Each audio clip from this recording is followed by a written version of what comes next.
Assalamualaikum warahmatullahi wabarakatuh. Halo teman-teman semua, terima kasih sudah kembali hadir dan meluangkan waktu untuk mendengarkan kisah di channel ini. Seperti biasa, sebelum cerita ini dimulai, saya ingin mengingatkan, kisah yang akan saya ceritakan bukan untuk menakut-nakuti, melainkan sebagai pengingat bahwa dunia ini tidak hanya dihuni oleh manusia saja. Ada batas-batas yang terkadang tanpa sadar kita lewati. Ada pertolongan yang niatnya baik, namun berujung pada pertemuan yang seharusnya tidak pernah terjadi. Cerita ini terjadi di sebuah perkampungan di wilayah Jawa, sebuah desa yang terlihat biasa, tenang, dan jauh dari hiruk-pikuk kota.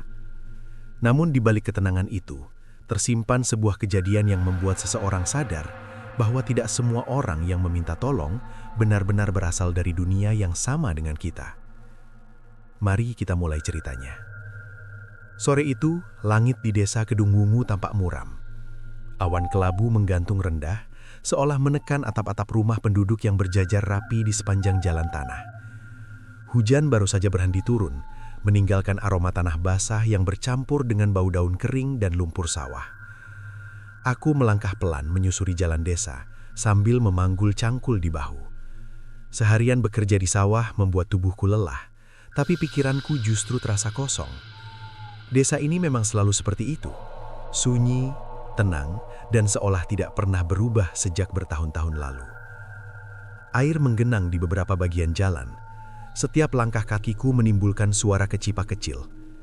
Tidak ada kendaraan, tidak ada suara radio, hanya desir angin yang menggerakkan dedaunan bambu di tepi jalan. Saat itulah, aku melihat seseorang berdiri sendirian di ujung jalan. Awalnya aku mengira dia hanya warga desa sebelah yang sedang berteduh. Namun semakin aku mendekat, semakin terasa ada yang janggal. Pria itu berdiri tepat di bawah pohon randu tua, pohon yang menurut orang-orang desa jarang dilewati setelah matahari mulai turun.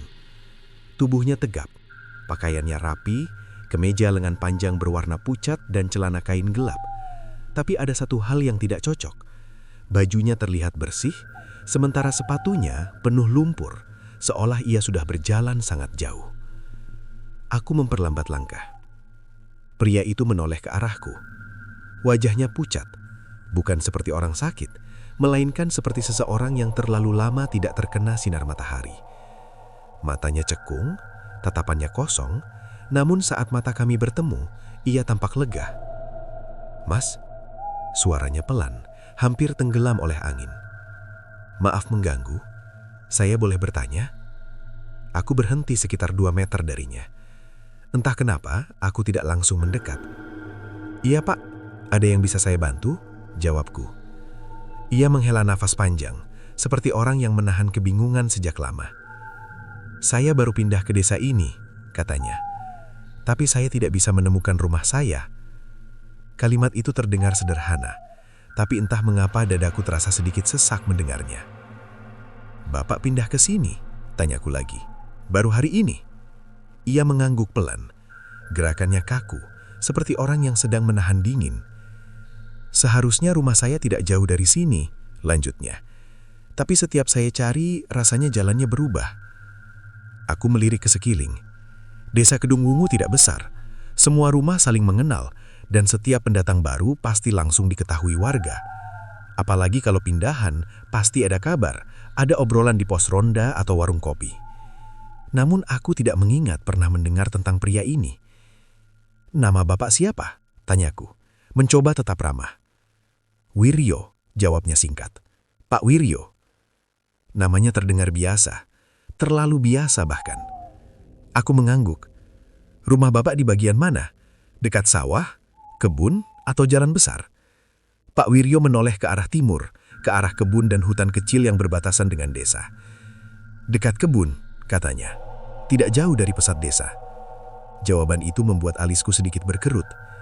Bagian dekat kebun adalah area lama.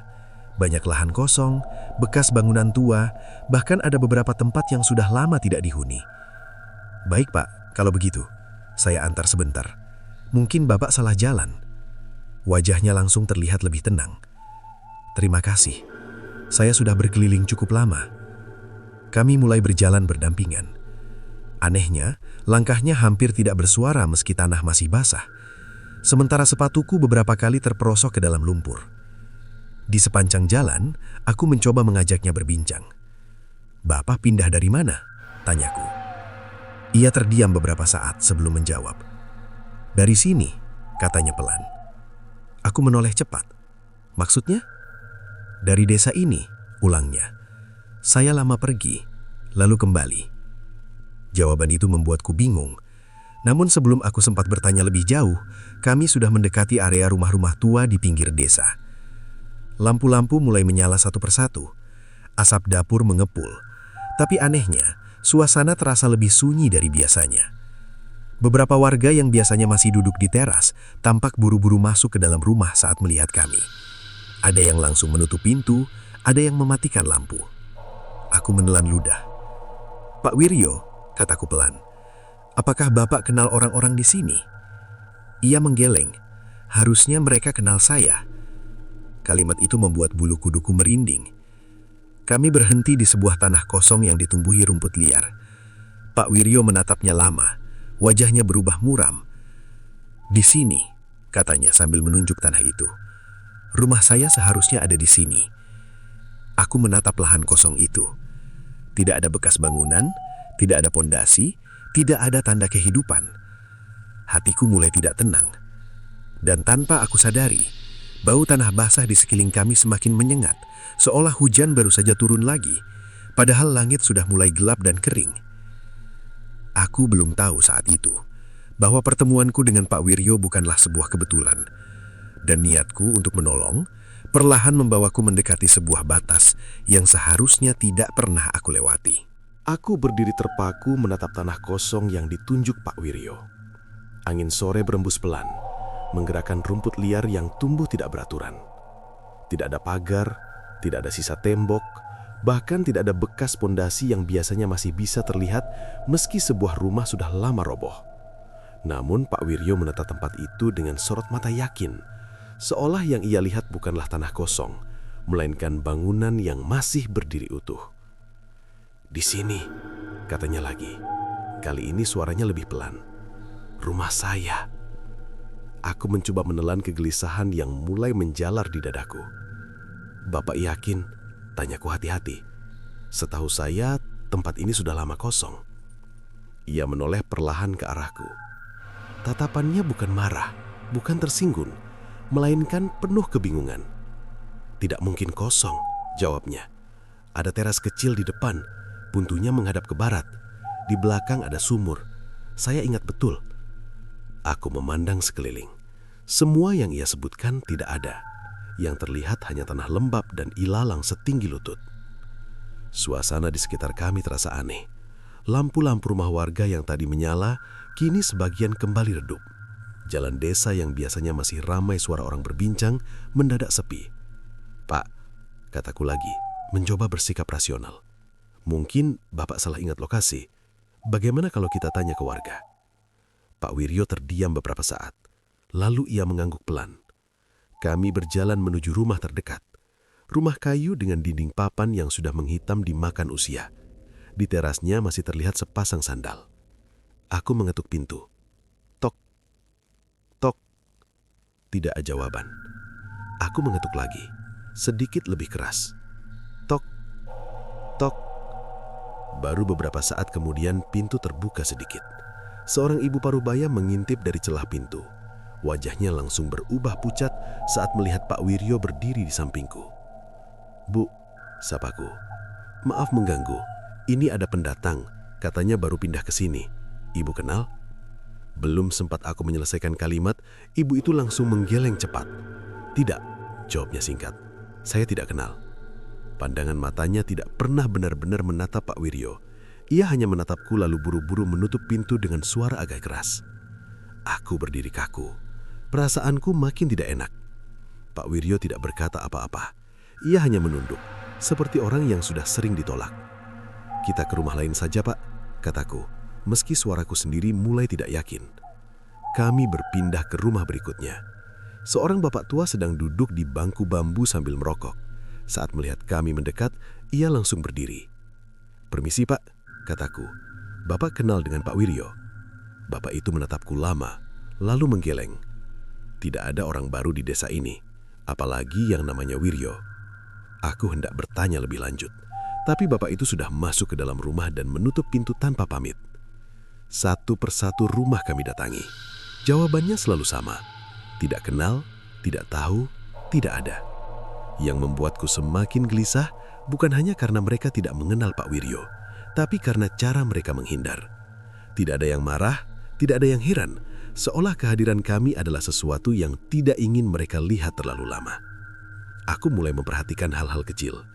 Setiap kali kami lewat, suara di sekitar seperti menghilang. Tidak ada suara televisi, tidak ada suara anak-anak, bahkan suara serangga pun terasa berkurang. "Pak Wiryo," kataku pelan saat kami berhenti sejenak di pinggir jalan. "Bapak yakin ini desa yang benar?" Ia mengangguk tanpa ragu. "Ini Kedung Wungu, saya lahir di sini." Kalimat itu membuat tengkukku dingin. "Bapak bilang tadi bapak baru pindah, tapi sekarang bilang lahir di sini." Ia menatapku. Ada sesuatu di matanya yang sulit dijelaskan. Bukan kebohongan, melainkan kebingungan yang sangat dalam. Saya merasa baru datang, tapi ingatan saya semuanya ada di desa ini. Aku menarik napas panjang. Logika di kepalaku mulai tidak bisa bekerja dengan baik. Langit semakin gelap, matahari hampir sepenuhnya tenggelam. Angin membawa hawa lembab yang lebih dingin dari sebelumnya. "Apa bapak punya keluarga di sini?" tanyaku lagi. Pak Wiryo mengerutkan kening, seolah mencoba mengingat sesuatu yang sangat jauh. "Ada, atau dulu ada." Jawaban itu membuat dadaku semakin sesak. Kami kembali ke tanah kosong tempat ia mengaku rumahnya berdiri. Kali ini, aku berjongkok dan memperhatikan tanahnya dengan lebih teliti. Tanah itu basah, terlalu basah.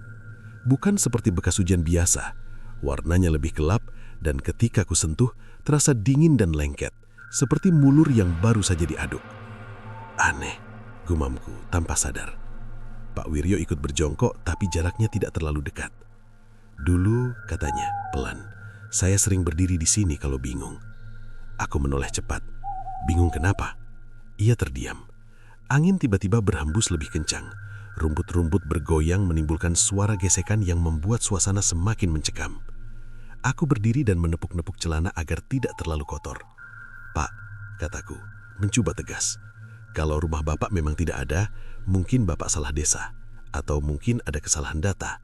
Lebih baik bapak ikut saya ke rumah Pak Carik." Saat mendengar itu, wajah Pak Wiryo berubah. Bukan takut, tapi seperti ragu yang sangat dalam. "Tidak," katanya pelan, tapi jelas. "Saya tidak ingin ke sana." "Kenapa?" Ia menunduk. "Saya tidak nyaman." Jawaban itu terasa janggal, tapi aku tidak memaksa. Matahari benar-benar hilang. Gelap mulai menyelimuti desa. Lampu-lampu jalan menyala redup. "Kalau begitu," kataku setelah berpikir sejenak, "bapak bisa istirahat dulu di rumah saya. Besok kita cari solusi." Pak Wiryo menatapku lama sekali. "Terima kasih, tapi saya tidak bisa masuk rumah siapapun." Aku hendak bertanya alasannya, tapi ia sudah melangkah pergi menuju arah kebun di pinggir desa. "Pak Wiryo," kocahku refleks. Ia berhenti dan menoleh. "Saya hanya ingin mencari tempat yang saya ingat. Di sana saya merasa lebih tenang." Entah kenapa, tanpa berpikir panjang, aku mengikutinya.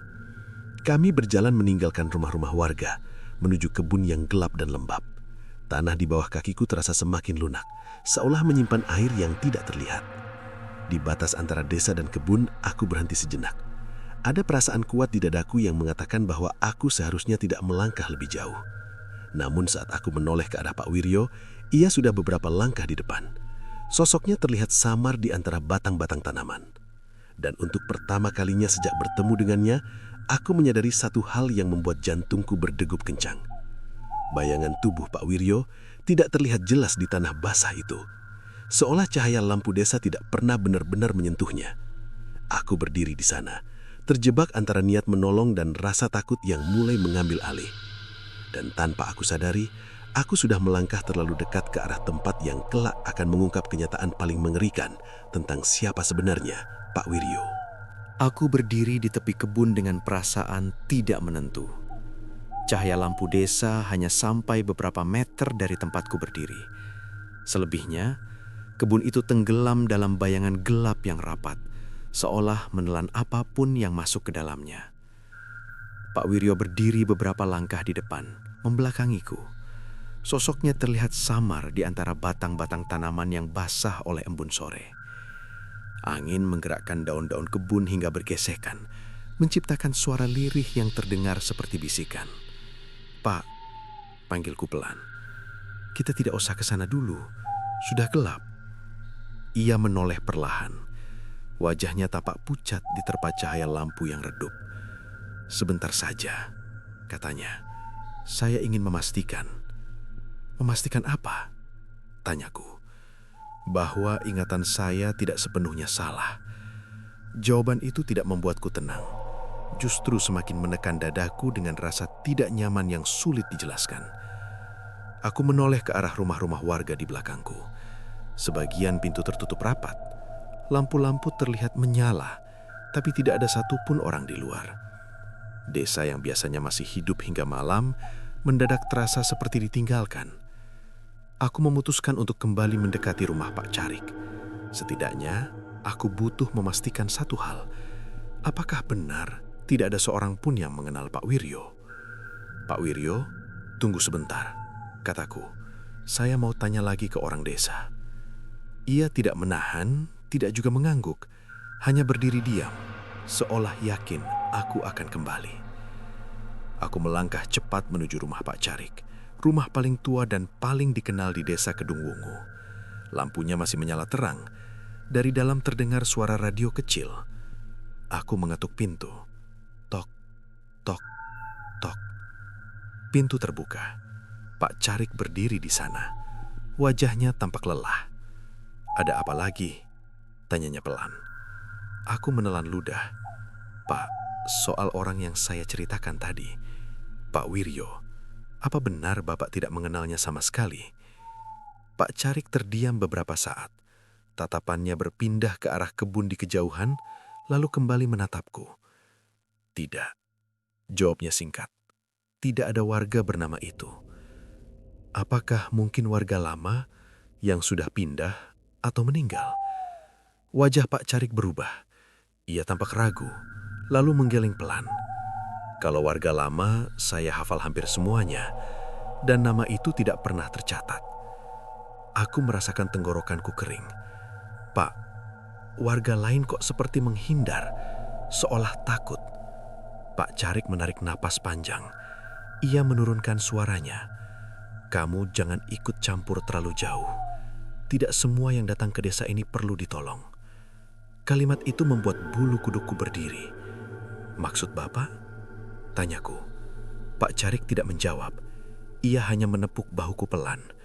"Kalau dia mengajak ke kebun, jangan kamu ikuti terlalu dalam."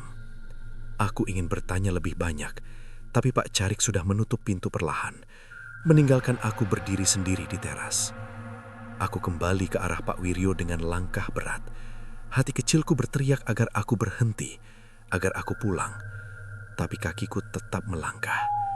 Pak Wiryo masih berdiri di tempat semula. "Tidak ada yang mengenal saya ya?" tanyanya tanpa menoleh. Aku terkejut. "Bapak tahu?" Ia tersenyum tipis. Senyum yang aneh. Tidak hangat, tapi juga tidak menyeramkan. "Sudah biasa." "Biasa bagaimana?" "Orang-orang di sini memang selalu lupa."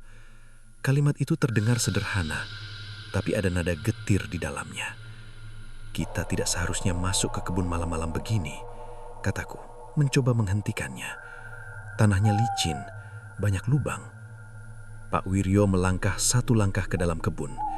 Kakinya menapak tanah basah tanpa suara. "Dulu, saya sering berjalan di sini malam hari, tidak pernah takut." Aku mengikuti dari belakang, menjaga jarak. Setiap langkahku terasa berat, seolah tanah mencoba menahanku. Semakin masuk, cahaya lampu desa semakin redup. Suara-suara dari desa benar-benar menghilang. Yang tersisa hanya suara daun, angin, dan napasku sendiri. "Pak Wiryo," kataku lagi, "kalau Bapak lahir di sini, harusnya Bapak punya kenangan. Sekolah, tetangga, atau keluarga." Ia berhenti berjalan. Saya ingat sawah, saya ingat hujan, saya ingat tanah ini. Ia menunduk, menyentuh tanah dengan ujung jarinya. Tanah ini selalu basah, bahkan saat kemarau. Aku memperhatikan tanah di sekeliling kita. Benar, permukaannya lebih dalam, lebih lembek dibanding kebun lain yang sering kulalui. Pak, suaraku mulai bergetar. Bapak yakin kita masih di kebun desa? Ia menoleh. Tatapannya kosong. Bukankah ini masih Kedung Wungu? Tanyanya balik. Aku ingin menjawab iya, tapi kata itu terasa berat di lidahku. Aku mulai menyadari sesuatu yang mengganggu pikiranku sejak awal. Sejak memasuki kebun ini, aku tidak lagi mendengar suara langkah Pak Wiryo di belakang atau di sampingku. Seolah ia tidak benar-benar menapak tanah. Aku berhenti dan menoleh ke belakang. Jalan setapak yang tadi kita lewati tidak terlihat lagi. Yang ada hanya kebun luas dengan arah yang sulit ditebak. Pak Wiryo, kataku. Ia berdiri di hadapanku. Jaraknya terlalu dekat tanpa aku sadar. Kamu takut? Tanyanya pelan. Aku mengangguk tanpa berpikir. Wajar. Orang yang masih diingat dunia memang mudah takut. Aku tidak mengerti maksudnya, tapi kata-kata itu membuat dadaku terasa dingin. Dari kejauhan, terdengar suara sesuatu jatuh ke tanah, seperti benda berat yang menghantam lumpur. Bau tanah basah semakin kuat, bercampur aroma yang tidak sedap, seperti besi berkarat. Aku mundur satu langkah. Pak, kita pulang saja, kataku hampir memohon. Ia menatapku lama. Sebentar lagi, katanya. Saya ingin menunjukkan sesuatu. Aku tahu sejak langkah pertama ke dalam kebun ini, aku sudah membuat keputusan yang salah. Dan di saat itulah, aku menyadari satu hal yang membuat jantungku hampir berhenti berdetak. Tidak ada satupun suara dari desa yang terdengar lagi. Seolah kebun ini bukan lagi bagian dari tempat manusia tinggal. Dan aku masih berdiri di dalamnya. Aku berdiri mematung di tengah kebun. Nafasku terasa berat. Udara di sekelilingku berubah. Bukan hanya dingin, tapi lembab dan menekan. Seolah setiap tarikan nafas membawa partikel tanah basah ke dalam dadaku. Pak Wiryo berdiri beberapa langkah di depanku. Sosoknya semakin sulit kulihat dengan jelas. Bukan karena gelap, tapi karena cahaya seolah enggan menempel pada tubuhnya. Kita sudah terlalu jauh, kataku pelan. Lebih kepada diriku sendiri daripada kepadanya. Ia tidak menjawab. Matanya tertuju ke satu titik di depan kami. Sebuah area kebun yang tanahnya terlihat lebih gelap dibanding sekitarnya. Di sana, air menggenang tipis, memantulkan cahaya redup dari entah mana. Aku melangkah satu langkah ke depan. Kakiku langsung terbenam setengah telapak. Tanah itu lembek, jauh lebih dalam dari yang terlihat. Aku refleks menarik kakiku, dan suara plok terdengar jelas, seperti menginjak lumpur sawah yang baru dibajak. Aneh, gumamku. Kebun ini bukan sawah. Tanahnya seharusnya keras, tidak sedalam ini. Pak Wiryo menoleh ke arah kakiku. Di sini memang selalu begitu. Tanahnya tidak pernah benar-benar kering. Aku berjongkok dan menyentuh permukaan tanah dengan ujung jari. Rasa dingin langsung menjalar hingga ke tulang. Bukan dingin karena air hujan, tapi dingin seperti tanah yang tidak pernah tersentuh matahari. Aku menarik tanganku cepat-cepat. Pak Wiryo, suaraku mulai gemetar. Bapak yakin dulu rumah Bapak di sekitar sini? Ia mengangguk pelan. Tidak jauh dari sini, jawabnya. Saya ingat, setiap sore saya berdiri di depan rumah, melihat kebun ini. Aku berdiri dan menatap sekeliling. Semakin lama aku berada di sini, semakin sulit menentukan arah. Tidak ada penanda, tidak ada suara desa, tidak ada cahaya yang jelas. Kok saya tidak dengar apa-apa ya? Tanyaku lebih ke arah udara kosong. Pak Wiryo tersenyum tipis. Di tempat ini, suara dari luar memang sulit masuk, katanya. Aku menatapnya tajam. Tempat ini, ia terdiam. Angin berhenti berhembus. Daun-daun kebun yang tadi bergesekan, kini membeku dalam diam. Kesunyian itu terasa terlalu pekat, seperti dinding yang menutup rapat telingaku. Aku mencoba mengingat jalan kembali, tapi setiap kali aku menoleh ke belakang, pemandangannya terasa asing.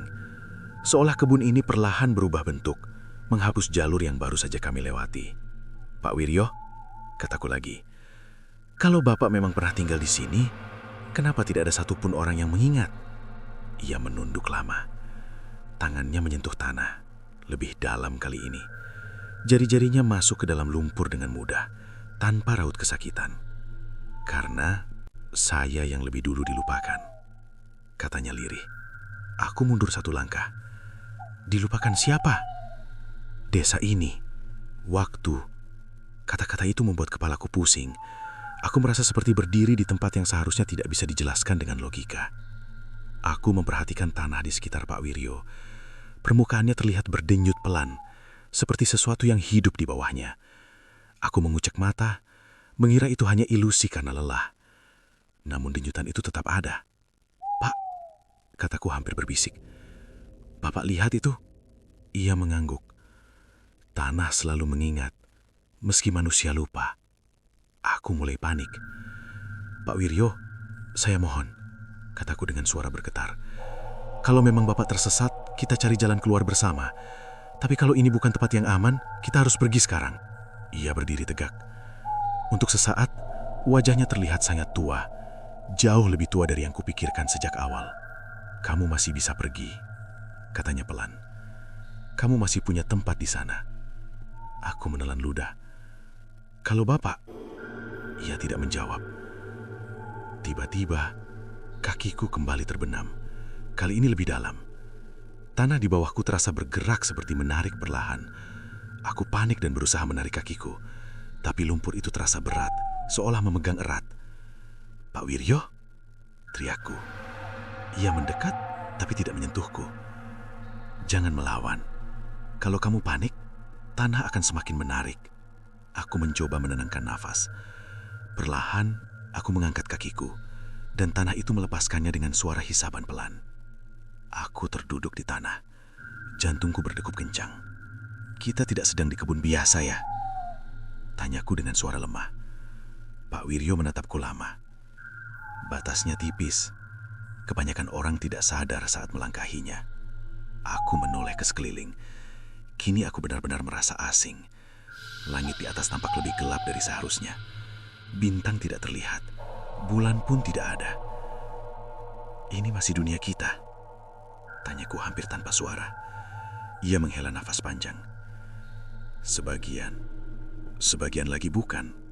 Kata-kata itu membuat tubuhku merinding dari ujung kepala hingga kaki. Aku teringat pesan Pak Carik, "Jangan ikut terlalu dalam."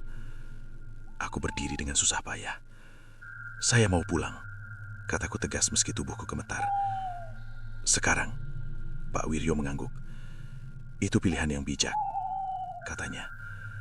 Ia menunjuk ke arah yang menurutnya jalan keluar.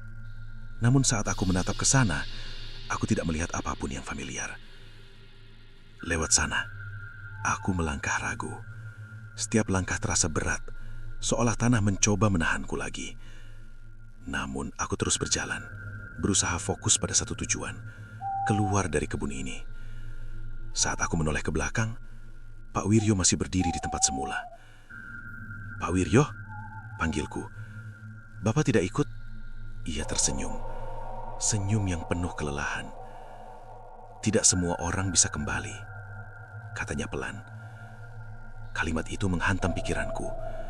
Aku ingin berteriak, ingin berlari kembali, tapi kakiku terasa kaku. Naluri terkuat dalam diriku berkata, "Jangan mendekat lagi." Aku melanjutkan langkah, satu demi satu. Dan di tengah langkah itu, aku merasakan sesuatu yang membuat darahku serasa berhenti mengalir. Tanah di bawah kakiku bukan lagi sekedar basah. Ada tekstur lain, seperti kain tua, seperti sesuatu yang pernah menjadi bagian dari tubuh manusia. Aku menunduk dengan nafas tercekik. Dan saat itulah, aku sadar, aku mungkin sedang berdiri di tempat yang menyimpan lebih dari sekedar kenangan. tempat di mana seseorang pernah jatuh dan tidak pernah benar-benar bangkit kembali. Aku berhenti melangkah. Kakiku gemetar, bukan hanya karena lelah, tapi karena rasa takut yang perlahan berubah menjadi kesadaran. Tanah yang kupijak tidak lagi terasa seperti tanah kebun. Teksturnya lembek, namun bukan lumpur sawah. Ada rasa asing yang membuat telapak kakiku terasa panas sekaligus dingin. Aku menarik kakiku perlahan. Tanah itu melepaskannya dengan suara lirih, seperti desahan panjang. Aku menelan ludah. Tenggorokanku kering. Ini bukan tempat yang benar, gumamku. Suaraku hampir tidak terdengar. Aku menoleh ke belakang. Pak Wiryo masih berdiri di sana, di tengah kebun yang semakin samar. Jarak antara kami terasa aneh, tidak terlalu jauh, tapi seolah dipisahkan oleh sesuatu yang tidak terlihat. Pak Wiryo, panggilku dengan suara bergetar. Apa sebenarnya tempat ini? Ia tidak langsung menjawab. Ia melangkah satu langkah mendekat. Anehnya, langkah itu tidak membuat jarak kami terasa berkurang. Seolah ruang di antara kami meregang. Ini masih kebun, katanya pelan. Tapi bukan hanya milik manusia. Angin kembali berhembus. Kali ini membawa bau yang lebih tajam. Bau tanah basah bercampur aroma besi tua dan daun membusuk. Bau yang biasanya hanya tercium di tempat-tempat lama yang jarang disentuh. Aku menutup hidung sebentar. "Pak," kataku dengan suara hampir menangis. "Kalau Bapak tahu tempat ini berbahaya, kenapa membawa saya ke sini?" Pak Wiryo menatapku lama. Tatapannya tidak lagi kosong. Ada sesuatu di sana. Kesedihan yang dalam, rasa bersalah yang tidak pernah selesai. "Saya tidak berniat membawa," katanya. "Kamu sendiri yang ikut." Jawaban itu membuat dadaku sesak. "Lalu kenapa Bapak tidak menghentikan saya?" Ia senyum tipis. "Karena kamu satu-satunya yang mau melihat saya." Kalimat itu membuatku terdiam. Aku teringat bagaimana warga desa menghindar. Pintu yang ditutup cepat. Tatapan yang tidak pernah benar-benar menatap Pak Wiryo. "Kamu tidak merasa aneh meski tidak ada yang mengenal saya. Kamu tetap berbicara, tetap bertanya." Aku menunduk. "Saya hanya ingin menolong. Dan itulah kenapa kamu bisa sampai di sini," katanya. Aku menggenggam tanganku sendiri, mencoba menenangkan diri. "Apa yang ada di bawah tanah ini?" tanyaku, suaraku lirih. Pak Wiryo menunduk, tangannya menyentuh tanah lagi. Kali ini lebih dalam. Tanah itu seperti membuka jalan untuknya. "Jawaban," katanya singkat. Tanah di sekitar kami bergetar halus. Bukan gempa, tapi seperti nafas panjang yang ditahan terlalu lama, lalu dilepaskan. Aku mundur satu langkah. "Pak Wiryo, cukup," kataku tegas, meski tubuhku gemetar. "Saya tidak ingin tahu kalau itu berarti saya tidak bisa pulang." Ia mengangkat wajahnya. Untuk sesaat, wajahnya terlihat lebih jelas. Keriput di sekitar mata, garis-garis lelah yang tidak mungkin muncul hanya dalam beberapa tahun. "Kamu masih bisa pulang," katanya, "asal tidak melangkah lebih jauh." Aku menoleh ke depan, ke arah yang katanya jalan keluar. Pemandangan di sana berubah-ubah. Kadang terlihat seperti jalan kebun biasa, kadang seperti bayangan panjang yang berputar. "Lalu Bapak?" tanyaku. Ia senyum, kali ini tanpa kebingungan. "Saya sudah terlalu jauh sejak lama." Hatiku terasa seperti diremas. "Sejak kapan?" tanyaku. Ia tidak menjawab dengan angka. Ia hanya menatap langit gelap di atas kami. "Sejak hujan itu," katanya. Aku terdiam. "Hujan apa?" tanyaku perlahan. Hujan yang membuat tanah ini tidak pernah kering lagi. Angin kembali berhenti. Kesunyian menekan telingaku. Aku merasa seperti berada di ruang tertutup, meski di sekelilingku terbentang kebun luas. "Pak Wiryo," kataku pelan, "apakah Bapak masih ingat hari terakhir Bapak pulang ke rumah?" Ia mengernyit, seolah mengingat sesuatu yang sangat jauh. "Saya ingat membawa cangkul. Saya ingat langit gelap. Saya ingin cepat sampai rumah." Aku menggigil. Gambaran itu terasa terlalu nyata. "Lalu," katanya, "saya terpeleset. Tanah ini lunak, lebih lunak dari biasanya." Ia menatapku. "Seperti sekarang." Aku merasakan jantungku berdegup kencang. "Pak," suaraku bergetar. "Bapak jatuh di sini?" Ia mengangguk pelan. Tanah di sekitar kami berdenyut lebih jelas. Aku bisa merasakannya melalui telapak kakiku. "Ada yang menemukan Bapak?" Ia menggeleng. Hujan menutup semuanya. Tanah menelan. Aku teringat tekstur aneh yang kurasakan tadi. Rasa seperti kain tua, seperti sesuatu yang pernah menjadi bagian dari tubuh manusia. Perutku terasa mual. "Kenapa Bapak masih di sini?" Tanyaku hampir berbisik. "Karena saya pulang, tapi tidak pernah sampai." Kalimat itu membuat mataku panas. "Apa yang Bapak inginkan sekarang?" Tanyaku. Ia menatapku lama sekali, seolah menimbang sesuatu yang sangat berat. "Saya hanya ingin diingat," katanya pelan, "bahwa saya pernah ada." Aku mengangguk perlahan. Dadaku terasa sesat. "Kalau begitu, saya akan ceritakan. Saya akan bilang ke orang desa. Saya akan pastikan nama Bapak disebut." Pak Wiryo senyum. Senyum itu kali ini terlihat lega. "Itu sudah cukup," katanya. Tanah tiba-tiba terasa lebih stabil di bawah kakiku. Denyutannya melemah. "Kamu harus pergi sekarang, sebelum batas ini menutup." Aku mengangguk cepat. "Bagaimana caranya?" Ia menunjuk ke arah yang kini terlihat lebih jelas. Jalan setapak samar mulai muncul, seolah ditarik dari kegelapan. "Jangan menoleh, dan jangan panggil nama saya lagi setelah kamu keluar." Aku ragu sejenak. "Pak Wiryo?" Ia menggeleng pelan. "Sudah." Aku menarik napas panjang, lalu melangkah mengikuti jalan itu. Setiap langkah terasa lebih ringan, seolah tanah melepaskanku dengan enggan. Namun sebelum aku benar-benar menjauh, aku mendengar suaranya sekali lagi. Sangat pelan, hampir tenggelam oleh angin. "Terima kasih, sudah mau melihat." Aku tidak menoleh. Aku terus berjalan, meski air mataku jatuh tanpa bisa kutahan. Dan di saat itu, aku tahu, aku baru saja berdiri di batas antara dunia manusia dan tempat yang tidak pernah dimaksudkan untuk dihuni oleh orang hidup. Aku berjalan tanpa menoleh, seperti pesan terakhir Pak Wiryo. Langkah kakiku terasa lebih ringan, namun kepalaku terasa berat, dipenuhi gambaran kebun yang barusan kutinggalkan. Jalan setapak yang semula samar perlahan menjadi lebih jelas. Tanahnya tidak lagi terlalu lembek, dan bau tanah basah yang menyengat mulai berkurang. Lalu, tanpa peringatan, aku tersandung. Tubuhku terjerembab ke depan, dan sebelum sempat menahan diri, wajahku menghantam tanah. Rasa dingin dan keras menyentuh pipiku. Aku mengerang pelan, lalu membuka mata. Aku berada di pinggir kebun. Lampu desa terlihat jelas. Suara azan terdengar dari kejauhan, memecah kesunyian yang tadi menelanku bulat-bulat.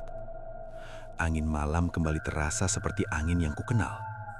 Aku bangkit perlahan, tubuhku gemetar, kakiku penuh lumpur, celanaku kotor, dan tanganku bergetar hebat. Aku menoleh ke belakang. Kebun itu tampak biasa. Tidak ada jalan samar, tidak ada tanah berdenyut, tidak ada Pak Wiryo. Seolah semua yang terjadi hanyalah mimpi panjang yang terlalu nyata. Namun saat aku melangkah satu langkah, aku merasakan sesuatu di telapak kakiku. Tekstur yang tidak asing. Tanah itu masih terasa berbeda di satu titik tertentu, lebih lembek dibanding sekitarnya. Aku menelan ludah. Bukan mimpi, gumamku. Aku berjalan pulang dengan langkah tergesa. Sepanjang jalan, aku merasakan tatapan dari balik jendela-jendela rumah. Lampu-lampu masih menyala, tapi tidak ada satupun pintu yang terbuka. Sesampainya di rumah, aku langsung duduk di lantai, bersandar ke dinding. Napasku belum stabil. Setiap kali memejamkan mata, bayangan Pak Wiryo muncul. Tatapan lelahnya, senyum tipisnya, dan kalimat terakhirnya. "Saya hanya ingin diingat." Malam itu aku tidak tidur. Setiap suara kecil membuatku terlonjak. Setiap hembusan angin mengingatkanku pada kebun itu. Saat fajar mulai menyingsing, aku memutuskan satu hal. Aku harus menemui Pak Carik. Pagi itu, desa Kedung Wungu tampak seperti biasa. Anak-anak berjalan ke sekolah, ibu-ibu menyapu halaman, dan beberapa bapat bersiap ke sawah. Tidak ada tanda bahwa semalam ada sesuatu yang ganjil. Namun aku tahu, desa ini menyimpan sesuatu. Aku mengetuk pintu rumah Pak Carik. Kali ini pintunya terbuka lebih cepat. "Kamu kelihatan tidak tidur," katanya, menatapku lekat. Aku mengangguk. "Pak, saya masuk ke kebun itu." Pak Carik tidak terkejut. Ia hanya menghela napas panjang. "Kamu melihatnya ya?" tanyanya pelan. "Pak Wiryo, namanya Pak Wiryo." Wajah Pak Carik berubah. Ia menunduk lama, lalu mempersilahkanku duduk. "Sudah lama sekali tidak ada yang menyebut nama itu," katanya lirih. Jantungku berdegup kencang. "Baba, tahu?" Pak Carik mengangguk pelan. "Bukan hanya saya, beberapa orang tua di desa ini tahu, tapi kami sepakat untuk diam." "Kenapa?" tanyaku, emosiku mulai naik. "Kenapa tidak ada yang menceritakan?" "Karena kami pikir itu sudah selesai. Dan karena setiap kali ada yang mengungkit, kebun itu selalu menuntut balasan." Aku menggenggam tangan. "Pak Wiryo meninggal di kebun itu ya?" Pak Carik menghela napas berat. "Puluhan tahun lalu," katanya, "saat hujan besar. Dia petani rajin. Sore itu dia tidak pulang. Kami mencarinya berhari-hari." Aku menelan ludah. "Tidak ketemu?" "Tidak," jawab Pak Carik. "Tanah kebun itu amblas, lumpur menutup segalanya. Kami kira dia hanyut atau pindah tanpa pamit." "Lalu kenapa desa seperti lupa?" tanyaku. Pak Carik menatapku dengan mata lelah. "Karena rasa bersalah," katanya. "Kami berhenti mencari terlalu cepat. Dan setelah itu, nama Pak Wiryo jarang disebut. Lama-lama hilang." Aku terdiam. Beberapa orang pernah melihat sosok kebingungan di tepi desa. Mengaku pendatang, mengaku mencari rumah. Tapi kami memilih menutup mata. Dadaku terasa panas. "Pak," kataku, pelan. "Dia masih di sana." Pak Carik menutup mata sesaat. "Saya tahu," katanya, "karena tanah itu tidak pernah benar-benar tenang." Hari itu, desa mengadakan kerja bakti di kebun. Alasannya membersihkan lahan. Tapi aku tahu, tujuannya lebih dari itu. Aku ikut bersama beberapa warga dan Pak Carik. Kami membawa cangkul dan alat seadanya. Tidak ada yang banyak bicara. Saat kami sampai di titik yang kurasakan semalam, tanahnya memang berbeda, lebih basah, lebih gelap. "Di sini," kataku, pelan. Beberapa warga saling pandang, wajah mereka tegang. Pak Carik mengangguk. "Mulai dari sini." Cangkul pertama menghantam tanah. Suaranya berat, seperti menghantam sesuatu yang lembek tapi padat. Beberapa kali cangkul diayunkan, lumpur mulai terangkat. Bau yang tidak sedap muncul, bau yang sama seperti semalam. Seorang warga tiba-tiba berhenti. "Pak," katanya dengan suara gemetar, "ini bukan tanah." Kami mendekat. Di antara lumpur, terlihat kain tua, lapuk. Warnanya tidak lagi jelas. Aku merasakan lututku lemas. Penggalian dilanjutkan dengan lebih hati-hati. Sedikit demi sedikit, sesuatu mulai terlihat. Bentuk yang tidak asing, namun tidak ingin kulihat terlalu lama. Tulang. Suasana berubah sunyi. Tidak ada yang bicara. Bahkan burung pun tidak terdengar. Pak Carik berlutut, menunduk. "Pak Wiryo," katanya lirih. Air mataku jatuh tanpa bisa kutahan. Hari itu, sisa-sisa jasad Pak Wiryo diangkat dan dimakamkan dengan layak. Warga desa berkumpul, kali ini tidak menghindar. Nama Pak Wiryo disebut kembali, doa dipanjatkan, dan tanah kebun itu ditutup dengan tenang. Saat matahari mulai mencondong ke barat, aku berdiri di tepi kebun. Tanah itu kini terlihat biasa. Angin berhembus pelan, tidak ada bau menyengat, tidak ada rasa menekan di dada. Aku menarik napas panjang. Dalam hati, aku berbisik, "Sekarang kamu sudah diingat." Dan untuk pertama kalinya sejak pertemuan itu, aku merasakan kebun ini benar-benar melepaskannya. Setelah hari pemakaman itu, desa Kedungwungu kembali terlihat seperti biasa. Sawah kembali dikerjakan, anak-anak kembali bermain di jalan tanah, dan kebun yang selama ini terasa ganjil, kini tampak sama seperti kebun lainnya. Namun hanya bagi mereka yang tidak ikut menggali. Bagiku dan bagi beberapa orang tua desa, kebun itu tidak pernah benar-benar sama lagi. Pagi pertama setelah pemakaman, aku berjalan melewati kebun itu dengan langkah pelan. Tanahnya sudah mengering di beberapa bagian. Tidak ada genangan, tidak ada bau besi atau lumpur busuk seperti sebelumnya. Aku berhenti di titik tempat aku terakhir berdiri bersama Pak Wiryo. Tempat itu kini rata, tanahnya ditimbun rapi, seolah tidak pernah menyimpan apapun. Sudah tenang sekarang. Suara Pak Carik terdengar di belakangku. Aku menoleh.